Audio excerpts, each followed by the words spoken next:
네, 6월 3일 오전 8시 정각입니다. 홍보선의 주말새침 3부 시작합니다. 자, 이 시각에 가장 많은 관심 받고 있는 뉴스 만관뉴 전해줄 이현웅 아나운서 스튜디오에 나왔습니다. 안녕하십니까? 네, 안녕하십니까? 이현웅입니다. 네, 첫 번째 만관뉴 뭡니까? 네, 첫 번째는요. 코로나 바이러스 기원 정말로 우한인가? 라는 제목을 붙여봤습니다. 우한이요? 예. 이거 얼마 전에 그 바이든 미국 대통령이 재조사하라 지시 내렸다는 얘기는 들었는데 예. 뭐 새로운 단서가 나온 겁니까 그러면? 일단 영상이 하나 공개됐는데요. 예. 뭐 숨겨져 있거나 비공개였던 영상이 파헤쳐진 건 아니고요. 예.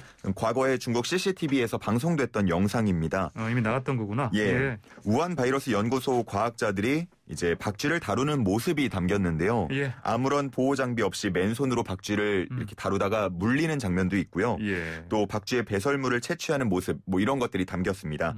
그리고 박쥐한테 물린 부분이 뭐 이렇게 부풀어 오르는 뭐 그런 모습도 함께 담겨 있었습니다. 그래요? 예. 그러면 이 영상이 이제 이른바 이게 이 코로나 바이러스가 기원이 우한이다. 이런 의혹 관련해서 좀 뭔가 확인할 만한 그런 영상을 볼 수 있겠습니까? 이게 뭐 사실 결정적인 단서다. 우한에서 이게 뭐 코로나 바이러스가 나온 것으로 볼 수 있는 그런 단서다라고 보기는 어려운데요. 예. 평소에 이제 우한 바이러스 연구소에서 이 박쥐 혹은 다른 생물들을 어떻게 다루는지 볼 수 있는 영상이었습니다. 이게 좀 논란이 되니까 이제 중국 CCTV에서는 비공개로 전환한 상태고요. 예. 자, 이렇게 중국에 대한 책임에 대한 의혹 제기가 계속되는 가운데 이 조사의 한계점을 또 시사하는 그런 말도 언급도 있었습니다. 스콧 고틀리브 전 FDA 국장의 이야기인데 예. 코로나가 우한 연구소에서 나왔을 가능성이 높다고 생각한다고 하면서도 하지만 이게 운이 좋게 중간 숙주를 발견하거나 예. 아니면 중국 내에 내부 고발자가 나오지 않는 한 이게 가설로 끝날 수 있다라는 이야기를 했습니다. 그래요. 중국에서 뭐 반응은 나왔습니까? 네, 일단은 뭐 이건 책임 떠넘기기다라고 반박을 하고 있고요. 예. 뭐 이에 대한 반박 자료도 현재 준비를 하고 있다라고 밝혔습니다. 예. 한편 반격에 나서기도 했는데 2019년 미국 버지니아주에서도 원인 불명의 호흡기 질환이 발견된 적이 있다면서 예. 이게 코로나랑 연관된 거 아니냐, 미국 너네도 잘못한 게 있지 않냐라고 하면서 약간 반격에 나서는 모습이었습니다. 그래요. 서로 책임을 뭐 서로 그냥 아니다 이렇게 그렇죠. 떠넘기는 모습인데. 우린 아니다. 너네도 한번 조사를 해봐라. 뭐 이런 모습인데 예. 자, 이런 가운데 WHO의 행보도 좀 주목이 되고 있습니다. 이번에 좀 전해진 바에 의하면요. 이탈리아에서 최초로 이 코로나 바이러스가 발생했을 가능성이 있다라는 주장에 대해서 검증에 나선 것으로 알려졌습니다. 예. 뭐 일단은 철저한 검증이란 측면에서 보자면 이게 뭐 문제가 전혀 될 게 없지만 그동안 좀 친중 논란이 있지 않았습니까? 예. 예, 그러다 보니까 이게 좀 뭐 물타기 아니냐, 다른 의도가 섞여 있는 거 아니냐, 뭐 이런 시선도 있습니다. 친중 논란 WHO에. 예. 예. 그러면은 이게 기원을 밝히는 게 가능할 수도 있겠지만 뭐 관련 증거가 좀 나와야만 뭐 그게 규명이 될 수 있을 건데. 그렇죠. 어떻게 될지 좀 지켜봐야 되겠습니다. 맞습니다. 예. 자, 다음 소식 주십시오. 네, 부동산 투기 조사 중간 결과 발표 어제 했습니다. 그래요? 이거 한동안 좀 뜸했었는데. 그렇죠. 중간 발표라. 그럼 뭐 좀 많이 구속이 된 겁니까? 일단 뭐 중간 결과 발표를 보면요. 예. 정부 합동특별수사본부에서 총 646건, 예. 관련자 2,796명을 수사해서 이 중에 20명을 구속했고요. 예. 529명을 검찰에 송치했습니다. 또 이들의 이제 투기 수익이죠. 651억 원을 몰수 또는 추징 보전했다고도 밝혔습니다. 예. 이 합수본과 별도로 또 검찰은 직접 전담 수사팀을 꾸려서 지금까지 조사를 하기도 했는데요. 예. 부동산 투기 사범 14명을 구속하고 257억 원 상당의 범죄 수익을 보전 조치했다라고 밝혔습니다. 네. 그러면서 이런 사례들에 대해서 일벌백계할 수 있도록 하겠다라고 덧붙였습니다. 그래요? 근데 평가가 어떻습니까? 이게 뭐 아무래도 중간 결과 발표다 보니까 조금 더 지켜볼 부분은 있는데요. 예. 고위공직자에 대한 뚜렷한 결과가 나오지 않은 부분에 대해서는 좀 비판의 목소리가 있었습니다. 이게 뭐 LH 직원이라던가 일부 직원들의 일탈도 물론 문제가 되었지만 네. 뭐 주요 보직에서 이해충돌 논란이 있었던 그런 고위공직자들도 있지 않았습니까? 네. 이런 부분이 좀 누락이 되어서 아쉽다라는 반응들이 많았습니다. 그렇군요. 고위공직자는 구속된 사람이 하나도 없다? 예. 예. 알겠습니다. 자, 그러면 그 LH 혁신안에 대한 당정 회의도 열리지 않았습니까? 예, 맞습니다. 어제 이제 또 그 회의가 열렸는데 네. 그 전에 제가 한번 전해드렸어요. 지주 회사 구조로 분할하는 방식이 네. 좀 논의가 되고 예, 있다라는 말씀드린 바가 있습니다. 예. 근데 일단 민주당에서 이를 좀 거부한 것으로 알려졌습니다. 그래요? 뭐 분할이나 축소에 대한 부분은 동의를 했지만 이 지주 회사 구조 자체가 내부 투기를 막는 데 적절한 해법이냐 뭐 네. 이런 이런 문제 제기를 한 건데요. 예. 일단은 6일에 다시 추가 논의가 이어질 것으로 보여서 이때 어떤 얘기가 또 나오는지 지켜봐야겠습니다. 알겠습니다. 세 번째 만관유는 뭡니까? 네, 이용구 법무부 차관 폭행 블랙박스 영상 공개입니다. 그러면 저 폭행 장면이 이 영상에 담겼다는 얘기인가요? 예, 택시 내부 모습을 촬영한 한 37초짜리 이제 네. 영상이 공개가 됐는데요. 예. 택시 기사의 목을 조르고 또 욕설을 하는 그런 남성의 모습이 고스란히 담겨 있습니다. 예. 택시 기사가 이거 다 찍히고 있으니까 그만하라 이런 경고를 하기도 하는데 뭐 전혀 아랑곳하지 않는 모습을 보였습니다. 그래요. 이 뭐 영상이 화질이 그렇게 좋지는 않지만 뭐 누구인지 뭐 식별이 안 된다 뭐 이런 반응은 없었습니다. 예, 알겠습니다. 자, 그러면 이 영상 안에 당연히 뭐 남성은 목을 조른 남성은 이용구 법무차관인데, 예. 그렇죠? 그러면은 이 영상을 삭제해달라 이렇게 요청을 했다고 좀 기사를 봤는데, 그렇죠. 뭐 1,000만 원 거래설도 제들었어요? 맞습니다. 이 합의금 1,000만 원이 전해졌다. 택시기사의 딸의 계좌로 들어갔다. 이런 내용도 함께 전해졌습니다. 예. 근데 이 합의금이 이제 폭행에 대한 합의금인지 네. 아니면 증거영상 삭제에 대한 합의금인지 따져볼 필요가 있다고 합니다. 예. 우선 경찰은 해당 택시기사가 증거인멸에 가담했다면서 입건한 것으로 알려졌습니다. 예. 택시기사도 1,000만 원 받고 이거 증거인멸에 가담했다. 예.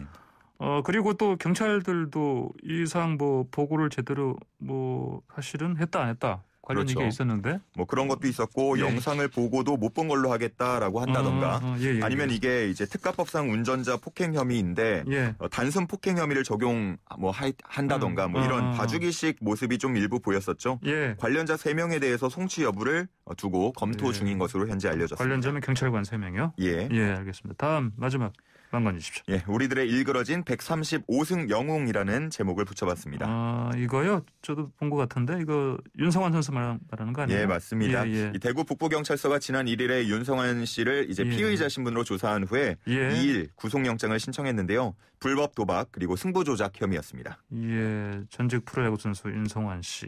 2015년도에도 사실 원정 도박 혐의 수사 받지 않았습니까? 그렇습니다. 그때는 뭐 무혐의 처분을 받았었는데 예. 이번에는 온라인 불법 도박을 한 혐의를 받고 있고요. 네. 또 작년에 경기 중에 고의로 볼넷을 주는 등 이 승부 조작에 가담한 혐의를 받고 있습니다. 예. 뭐 조사 결과를 좀 나와봐야 할 것 같은데요. 오늘 영장실질 심사를 통해서 그 구속 여부가 가려질 것으로 보입니다. 그래요. 알겠습니다. 오늘의 만관 여기까지 듣겠습니다. 고맙습니다. 네, 감사합니다. 네, 자 다음 코너 넘어가기 전에요. 방금 전 8시 1분에 오전 8시 1분에 들어온 행정안전부에서 요청해온 재난 방송입니다. 내용은요. 코로나19 예방접종자 일상회복 지원 방안 대국민 안내입니다. 60세 이상 어르신들을 중심으로 코로나19 예방접종하신 분들의 방역수칙가 조정되어 6월부터 운영 중에 있습니다.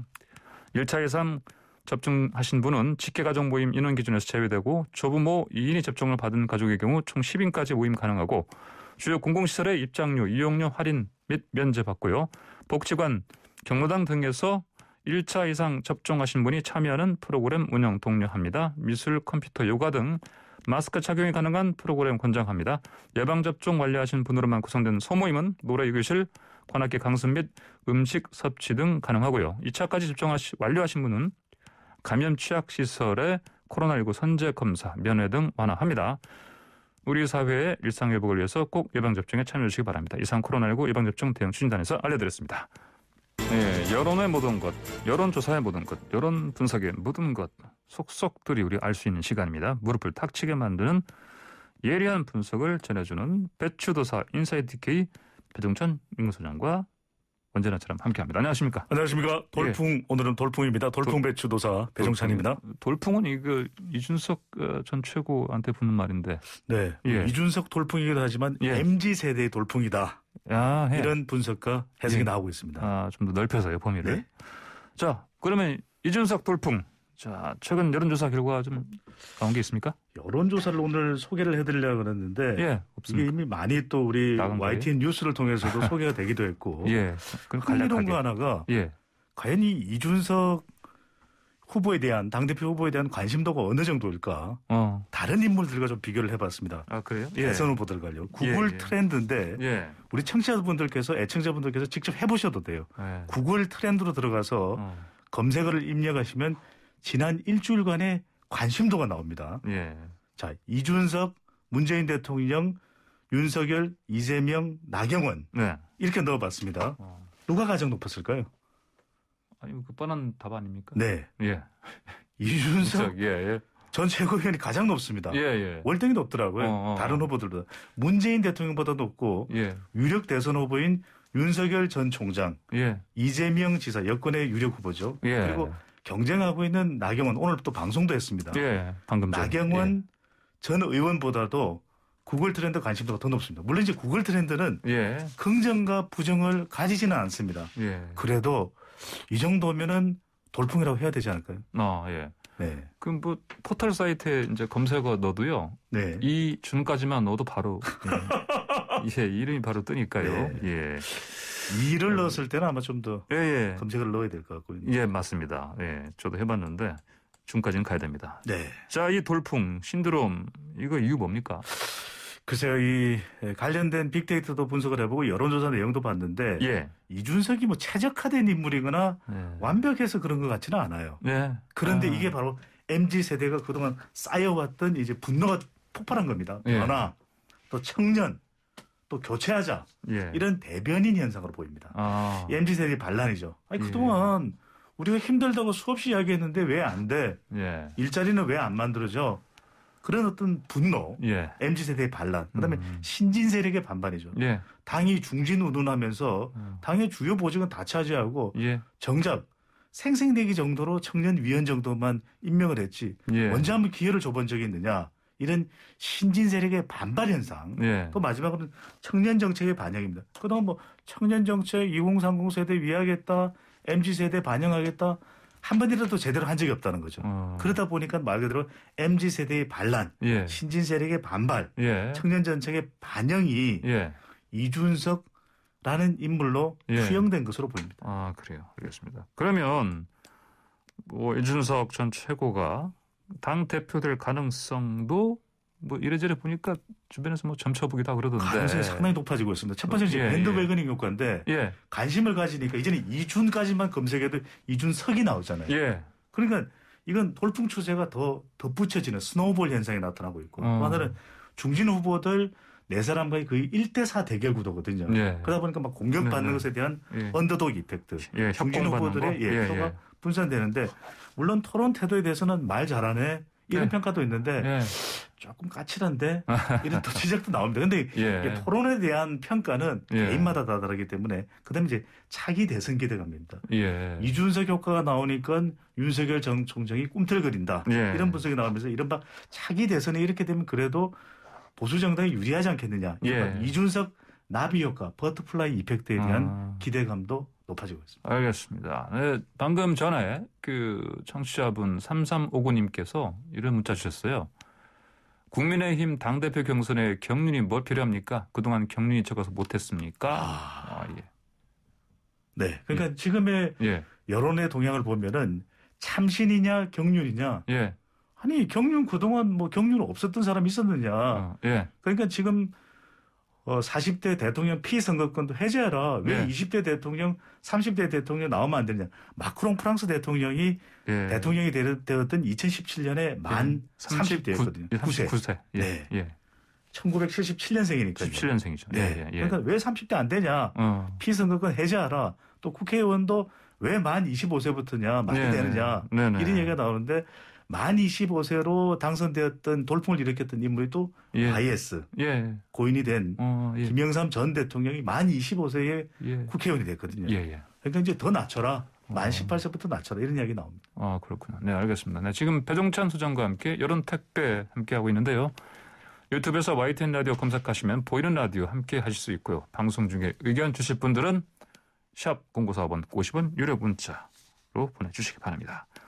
자, 다음으로 문재인 대통령 지지율 좀 보시죠. 재보궐선거 이후에 하락한 지지율 좀 회복되는 조짐이 있다고요? 이른바 정상회담 효과가 나타났습니다. 대통령의 지지율에 영향을 주는 변수는 세 가지죠. 경제, 북한 공약, 줄여서 경북공이거든요. 경북공. 근데 이 경제, 코로나 백신 지원받았죠.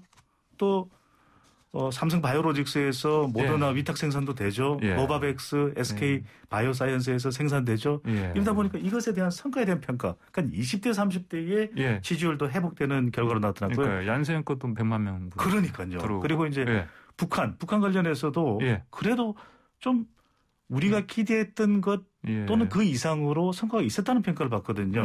이 판문점 선언과 싱가포르 합의도 존중을 받았고 대북 특별대표로 썬킴 주한미 대사거든요. 이게 전문가가 또 임명이 되면서 이런 성과들에 대한 평가가 나타난 걸로 보입니다. 그렇군요. 알겠습니다. 뭐 이제 그러면 뭐 이 경제 또 북한 효과도 좀 컸다 이렇게 봐도 되겠습니까? 그렇죠. 그러니까 이제 안보와 외교도 중요한데 이번의 경우에는 이전에 대통령의 정상회담 또 미국 방문과 달랐던 게 이번이 4번째였거든요. 가장 성과가 많았다. 이런 평가를 받습니다. 그러다 보니까 중도층에서도 지지율이 회복되면서 문재인 대통령 지지율이 계속 하락을 했었는데 재보궐선거 또 패배도 있었고 이런 영향들이 있었는데 부동산 영향도 있고 이 바로 미국 방문 정상회담이 또 대통령 지지율을 올리는 효과가 나타났습니다. 그러니까요. 뭐 이제 사실은 이른바 백신 스와프는 안 됐는데 그럼에도 불구하고 지금 이를테면 어찌 보면은 이제 수급량에 비해서는 뭐 적을 수도 있겠지만 그 55만 명분 이제 그렇죠. 그 얘기를 했는데 2배로 들어온 거 이런 거. 그리고 또 앞으로도 계속 백신은 또 우리가 생산도 직접 하기 때문에 모자라지는 않을 것이다. 9월 1차 집단 면역, 11월에는 전체적으로 이제 집단 2차까지 포함해서 집단 면역. 얀센은 또 한 번만 접종을 하면 되거든요. 그래서 오히려 백신에 대한 기우, 우려가 좀 상당히 사라졌다고 볼 수 있겠습니다. 그러니까요. 알겠습니다. 자, 다른 또 몇 가지 사회 현안 좀 보시죠. 수술실에 그 CCTV 설치하는 거요. 이거 여론 좀 나왔습니까? 압도적입니다. KSY가 TBS 의뢰를 받아서 지난 28일, 29일 실시한 조사인데요. 자세한 사항은 조사기관의 홈페이지에서 확인 가능합니다. 그동안 우리 청취자분들도 수술실에 CCTV 설치를 해야 되느냐 이거 상당히 관심이 많았거든요. 근데 설치 의무화에 대해서 찬성 반대 물어보았는데요. 10명 중 8명입니다. 압도적입니다. 그래요? 환자의 인권 보호와 의료사고 방지를 위해서 찬성을 한다. 이런 응답으로 나타났습니다. 수술실 CCTV 설치 의무화의 반대 의견은 10명 중 채 1명도 되지 않는 수준이었습니다. 이게 한국선생님께서 얼마 전에 이 큰 일이 일어난 거 아시죠? 지난 2월입니다. 인천에서 수술실인데 의사가 아닌 행정 직원들이 환자의 수술 부위를 절개를 했어요. 간호사도 아니고. 그러니까 이 불법 의료 행위에 대해서 수사를 받고 있거든요. 그러니까 그 당시에 이것을 확인할 수 있었던 것이 경찰이 확보했던 10시간 분량의 동영상.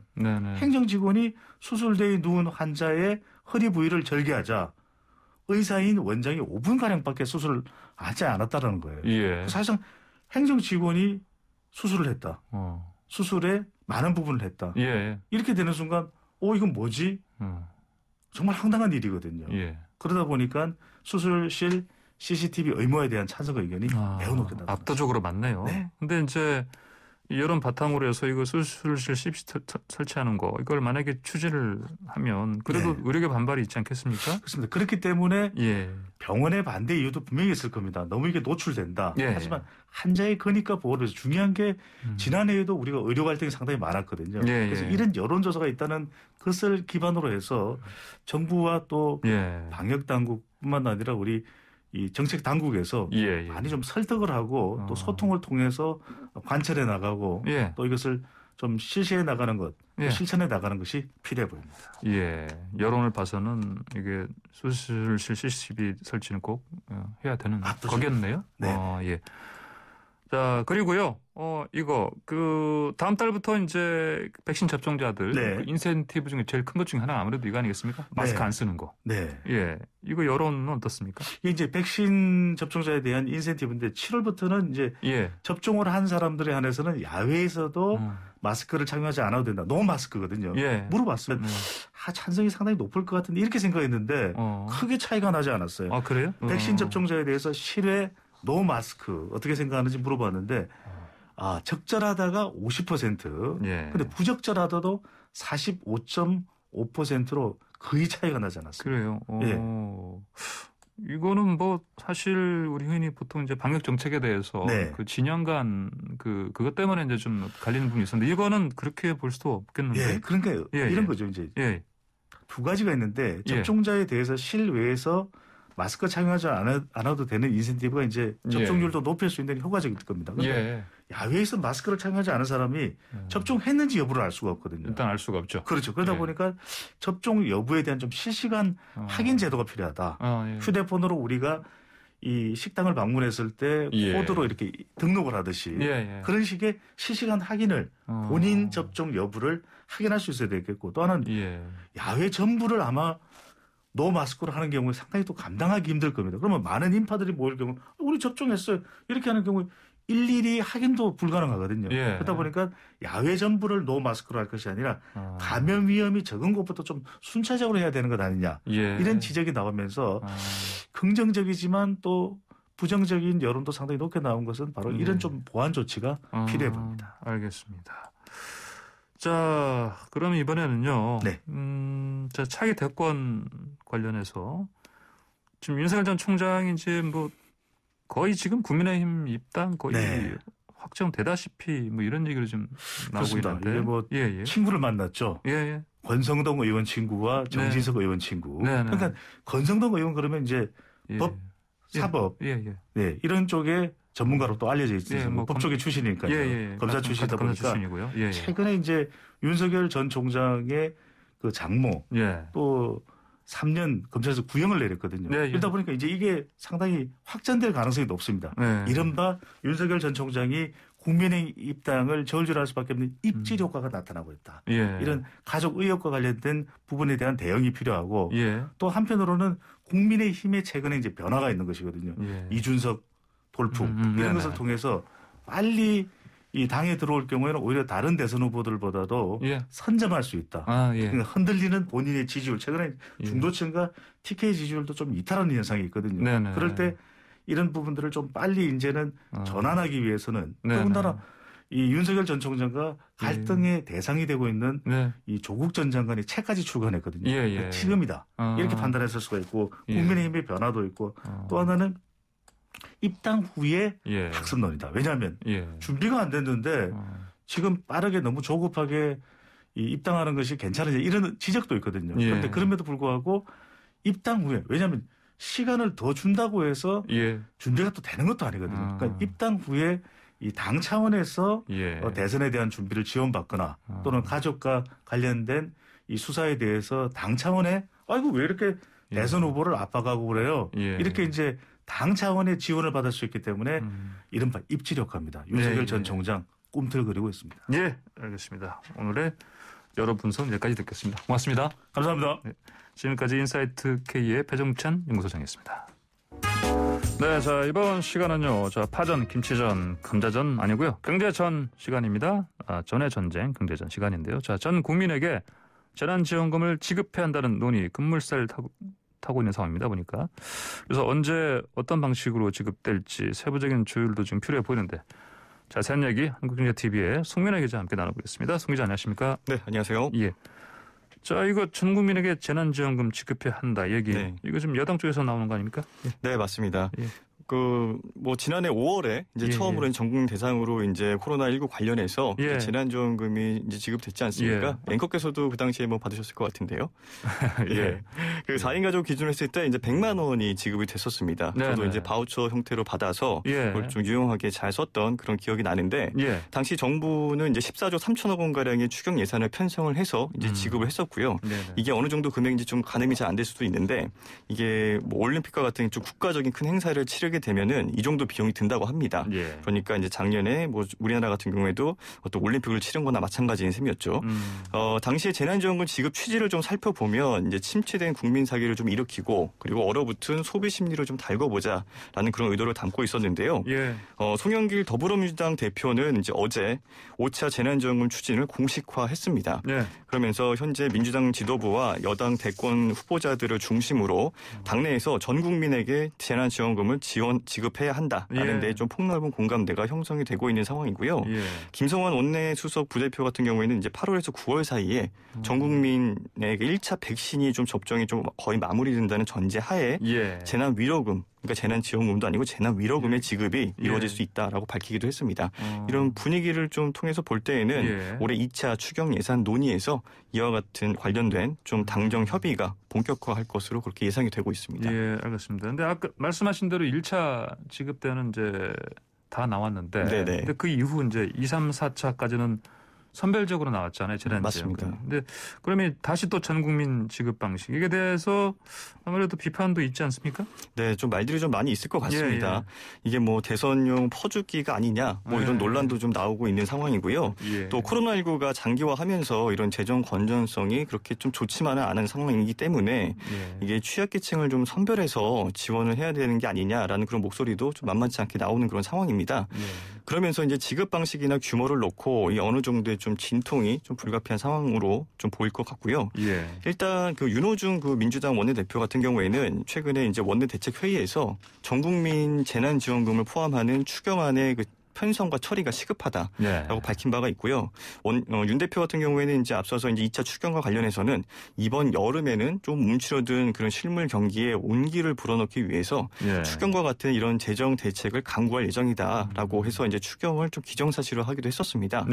더 앞서서는 이제 지난 2월에 이제 대통령과 여당 지도부의 만남이 있었는데 그 당시에 이낙연 민주당 대표가 전 국민에게 재난지원금을 지급을 해야 한다라고 대통령에게 좀 제안을 한 바가 있었습니다. 이에 대해서 문재인 대통령이 이제 코로나에서 벗어날 상황이 된다고 하면 국민 위로 그리고 이제 국민 사기 진작용으로 지원금 지급을 좀 검토해 볼 수가 있다라고 말을 하기도 했었습니다. 네, 그러면서 이제 쭉 국민이 으쌰으쌰 힘을 내자 뭐 그런 차원이다. 그리고 이제 국민을 위로하고 동시에 또 소비를 진작하는 취지다. 이런 의미로 설명을 하기도 했었습니다.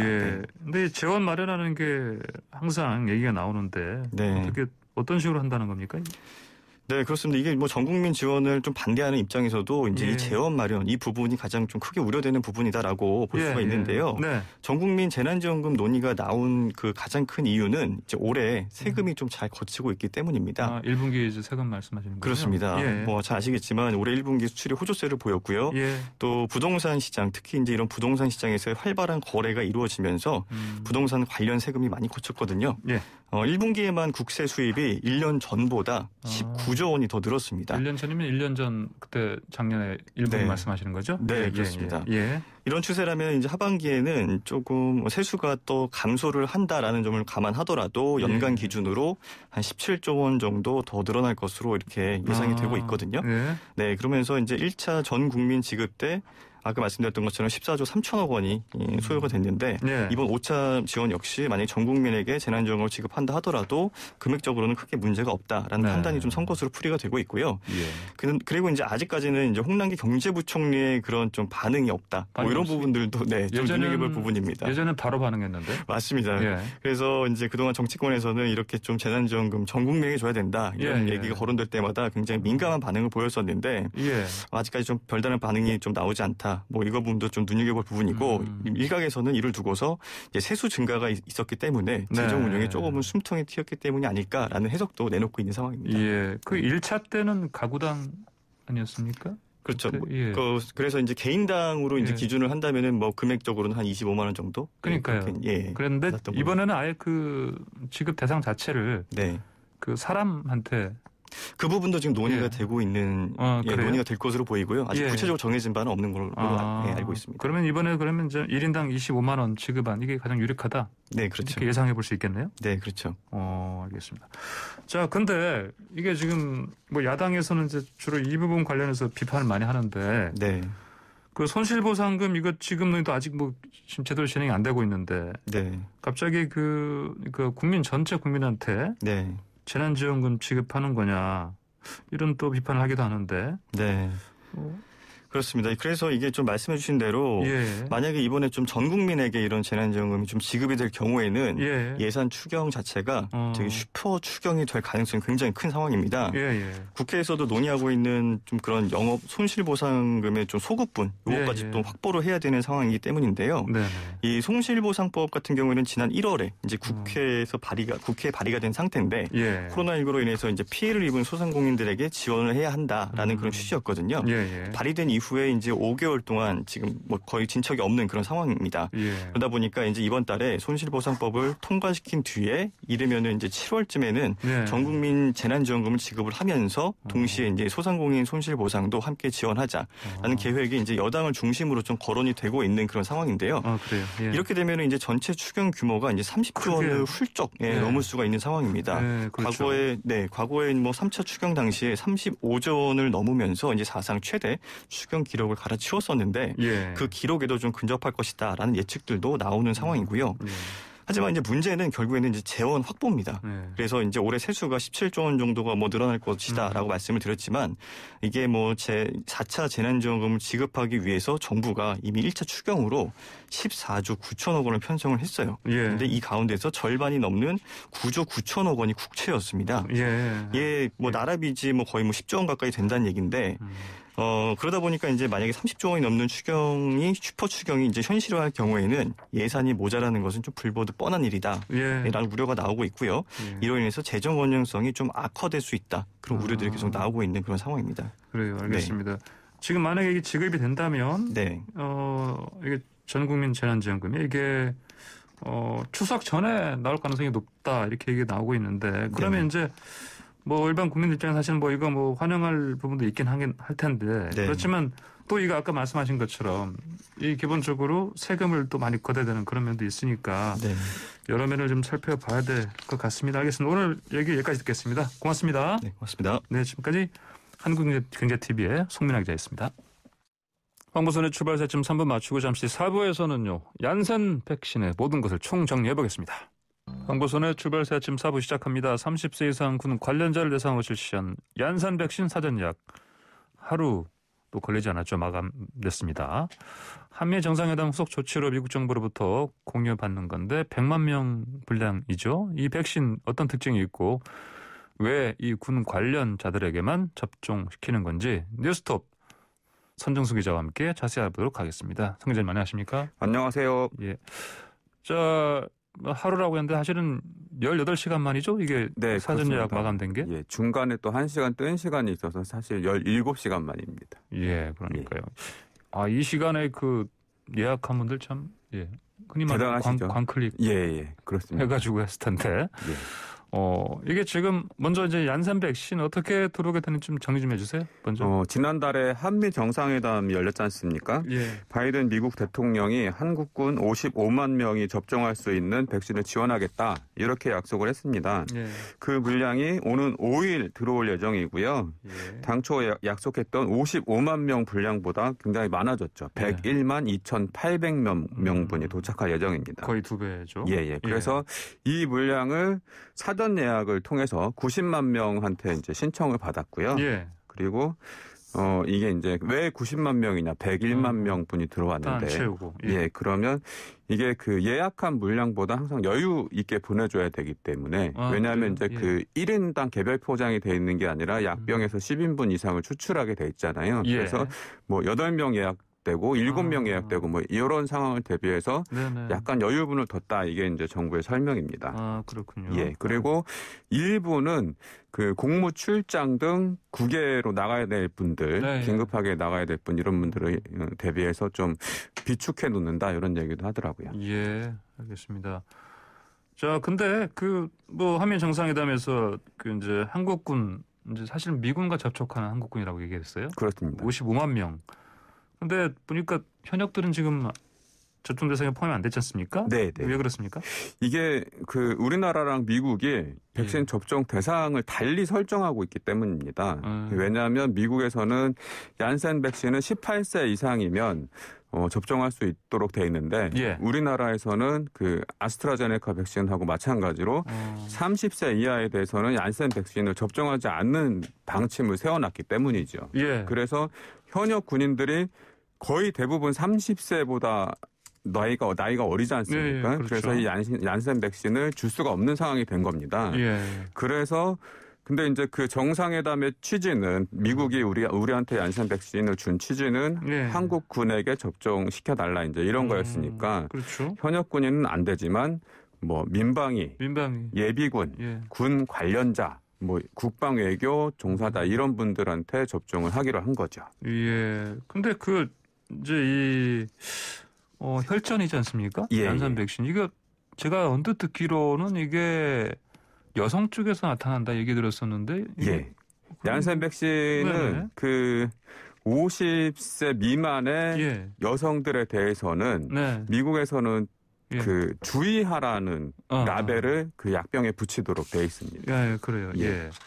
어쨌든 뭐 아까 우리 얘기한 것처럼 사전 예약 진행인데 순식간에 사실 뭐 마감된 거나 마찬가지인데. 근데 이제 이게 우리 뭐 군 관련자들 다 대부분 남성 아닙니까? 그렇습니다. 현역도 그렇고.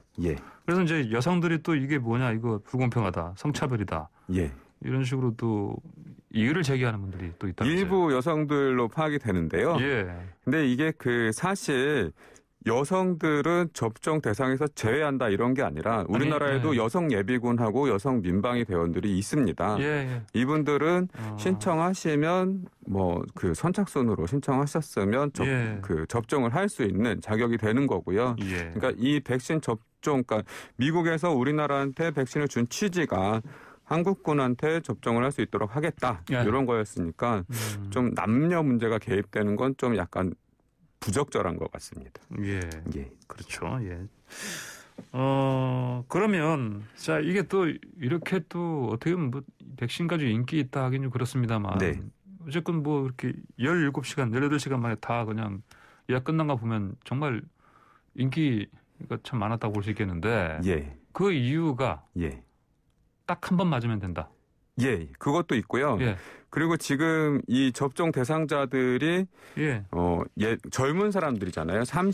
주로 이제 30대들. 이 30대들이 지금 그 특수 직종, 뭐 예를 들어서 뭐 의료기관 종사자 이런 분들이 아니면 백신을 접종할 방법이 없습니다. 지금. 그렇기 때문에 이분들을 대상으로 선착순 접종이 이제 열렸잖아요. 기회가. 그러니까 지금 뭐 백신 접종에 소외된 층이 30대다. 그래서 이분들의 그 수요는 있는데 맞을 수 있는 기회가 없으니까 이번에 한꺼번에 확 몰려든 게 아닌가 이렇게 좀 생각이 됩니다. 그래요. 뭐 어제 인터뷰했던 그 이준석 그 전 최고위원 지금 국민의힘 당대표 지금 돌풍 일으키고 있는 이분도 보니까 그 민방인가요? 예비군인가요? 그걸로 해서 그 접종 이거 예방 접종이 예약 성공했다고 하는데 보니까. 그러면 또 30대니까. 금손이네요. 금손. 정말 자 그리고 근데 그 얀센 백신이 미국에서 한때 접종 중단되기도 하지 않았습니까? 그렇습니다. 이게 그 아까 말씀드렸듯이 그 여성들한테 그러니까 얀센 백신이 4월 13일 날 접종이 일시 중단이 됐는데요. 그때까지 800만 명 정도가 미국에서 접종을 받았어요. 근데 그 가운데 15명이 혈전증에 걸렸다고 이제 보고가 됐고요. 근데 이 15명 중에 13분이 50세 미만이었습니다. 그래요? 그래서 그 중에 이제 3분은 또 숨졌고, 그래서 이제 열흘 뒤에 얀센 백신의 사용 중지를 이제 해제했죠. 일단 전부 다 일시 접종 중단을 했다가 열흘 뒤에 검토를 해보고 이익이 위험보다 더 크다. 중단할 이유가 없다. 다만 이제 50세 이하의 여성들한테는 이런 드물게 이런 부작용이 나타날 수 있다는 거를 주의해야 된다. 이렇게 이제 그 안내 문구를 붙였습니다. 라벨 붙이는 거? 그렇습니다. 그래요? 이거 말씀하신 대로 이제 얀센 백신 이익이 위험보다 크다. 예.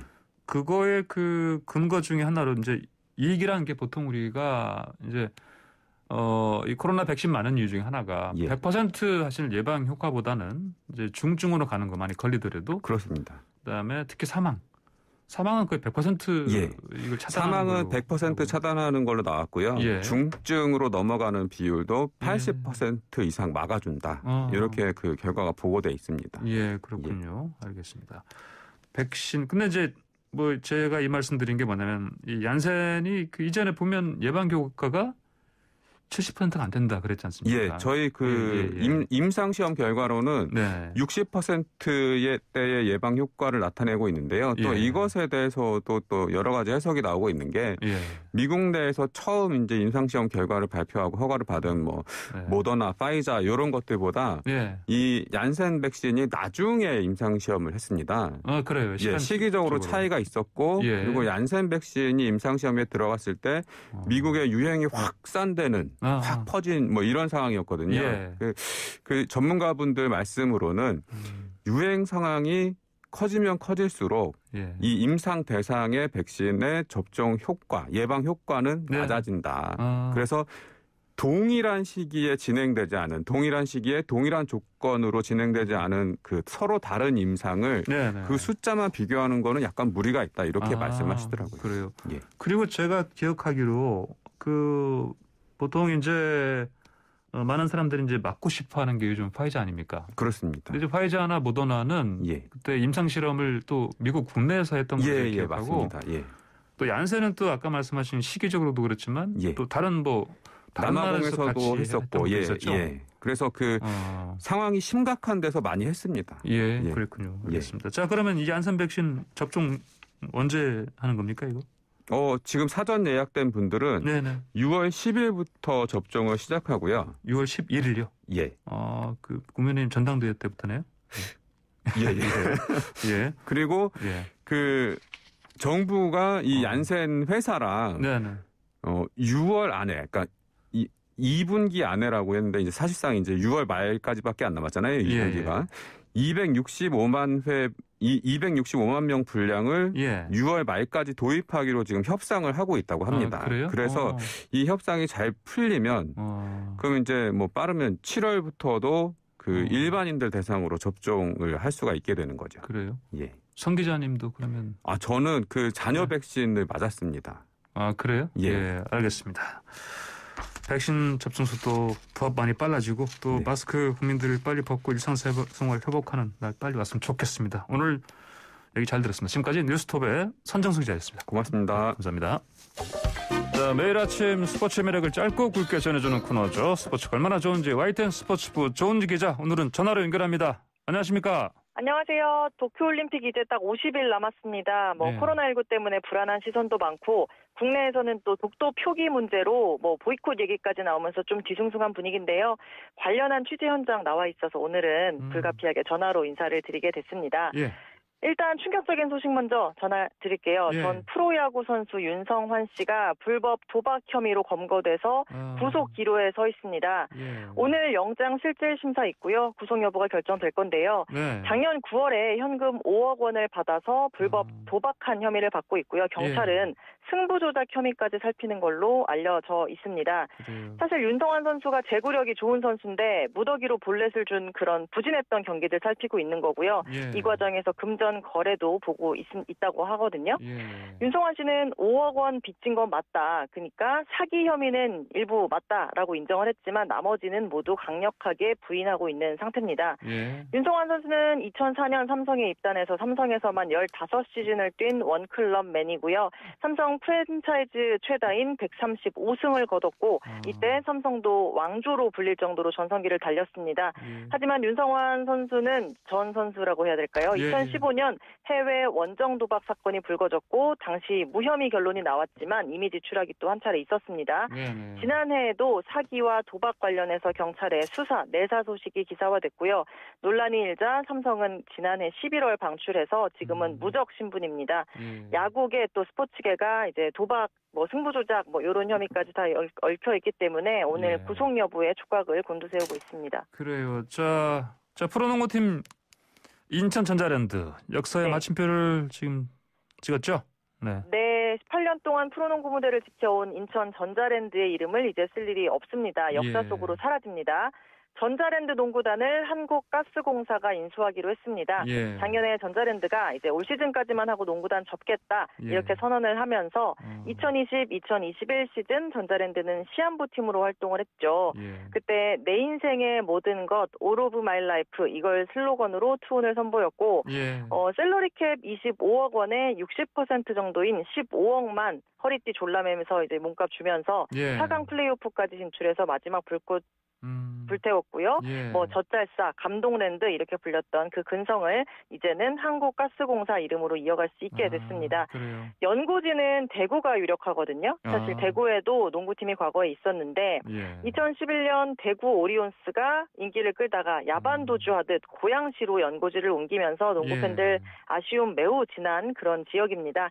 다시 가스공사가 르네상스 열 수 있을지 기대가 되고요. 9월 중에 정식 창단식 열고 유도훈 감독을 비롯해서 기존 선수단, 직원 대부분도 승계될 전망입니다.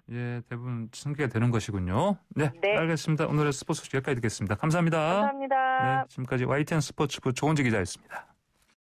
네, 황보선의 출발새 아침 6월 3일 순서 여기서 마칩니다. 감사합니다.